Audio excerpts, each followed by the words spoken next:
এই মোমো না এটাও নয়, এই মোমো না এটাও নয়।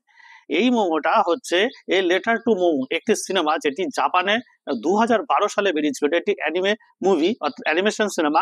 এই সিনেমাটায় কিন্তু একটা দুর্দান্ত আন্ডাররেটেড মাস্টারপিস সিনেমা বলা যায়। এই সিনেমায় দেখানো হয় একটি বাচ্চা এবং তার বাবার কাহিনী নিয়ে। বাবা মারা যায়, মারা যাওয়ার আগে তার মেয়ের জন্য একটি চিঠি লেখা শুরু করেছিল, যেটা সে সম্পূর্ণ করতে পারেনি। বাবা মারা যাবার পর সে মায়ের সাথে একটি শহরে চলে আসে। অসাধারণ সুন্দর, অসাধারণ মুগ্ধময় একটি শহর, কিন্তু এই শহরের মধ্যে রয়েছে একটি সিক্রেট। সিক্রেটটা হলো কি, সেখানে রয়েছে নানা রকমের ভূত, এবং সেই ভূতগুলো সেই মেয়েটাই দেখতে পায়। এবং পরে জানতে পারে যে ভূতগুলো আসলে একটি অন্য উদ্দেশ্যে এসেছে, এবং তাদের নিয়ে নানা রকম মজার ঘটনা ঘটতে থাকে। সিনেমার শেষটা আপনাকে অত্যন্ত ইমোশনাল করে দেবে। আপনি যদি বড় হয়ে থাকেও তাও ভালো লাগবে, ছোটদের জন্য এই সিনেমাটা কিন্তু দুর্দান্ত সিনেমা। অবশ্যই দেখবেন এই লেটার টু মোমো সিনেমা।